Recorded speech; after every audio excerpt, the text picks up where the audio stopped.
नमस्कार दोस्तों, आपका सभी का स्वागत है हमारे चैनल कहानी अड्डा में।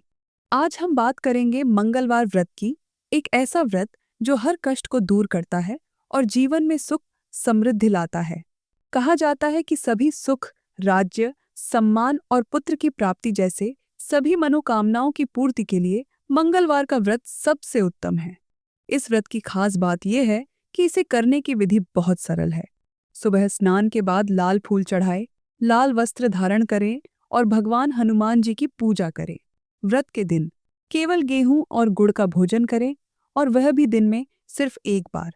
यह व्रत लगातार 21 मंगलवार तक करना चाहिए। और हाँ, व्रत के दौरान हनुमान जी की कथा सुनना बेहद जरूरी है।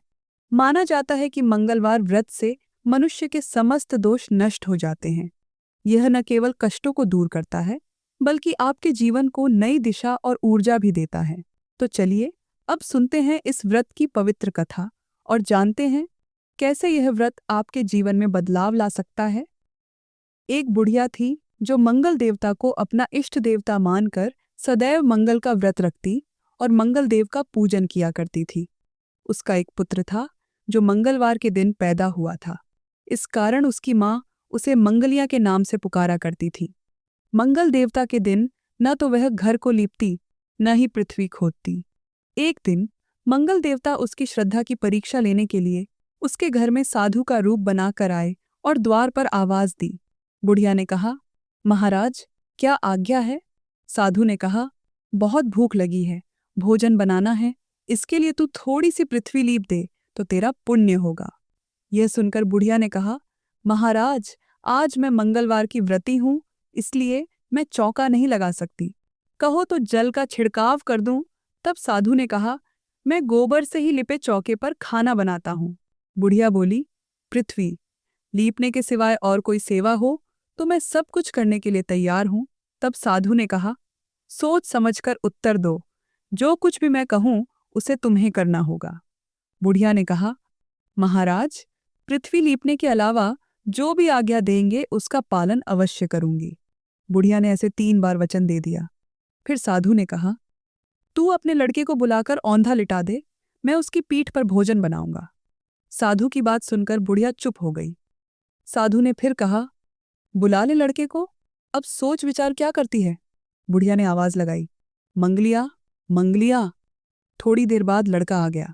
बुढ़िया ने कहा, जा बेटे, तुझको बाबा जी बुलाते हैं। लड़के ने बाबा जी से जाकर पूछा, क्या आज्ञा है महाराज? बाबा जी ने कहा, जाओ अपनी माता जी को बुला लाओ। तब माता आ गई तो साधु ने कहा, तू ही इसको लिटा दे। बुढ़िया ने मंगल देवता का स्मरण करते हुए लड़के को औंधा लिटा दिया और उसकी पीठ पर अंगीठी रख दी।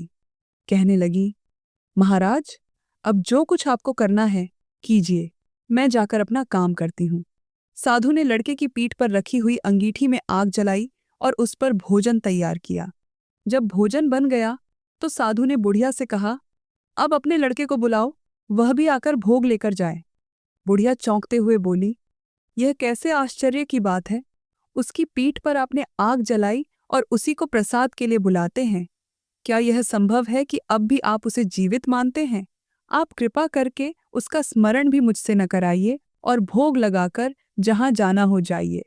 साधु के अत्यंत आग्रह करने पर बुढ़िया ने जैसे ही मंगलियां कहकर आवाज लगाई, त्यों ही एक ओर से दौड़ता हुआ वह लड़का आ गया। साधु ने लड़के को प्रसाद दिया और कहा, माई, तेरा व्रत सफल हो गया। तेरे हृदय में दया है और अपने इष्ट देव में अटल श्रद्धा है। इसके कारण तुमको कभी कोई कष्ट नहीं पहुंचेगा। दोस्तों, इस कथा से हमें यह सीख मिलती है कि श्रद्धा, समर्पण और ईश्वर के प्रति अडिग विश्वास से कोई भी कठिनाई और कष्ट दूर हो सकते हैं। तो अगर आप भी अपने जीवन में सुख, शांति और समृद्धि लाना चाहते हैं तो इस व्रत को पूरी श्रद्धा से करें और हनुमान जी के आशीर्वाद से अपनी राह को रोशन करें।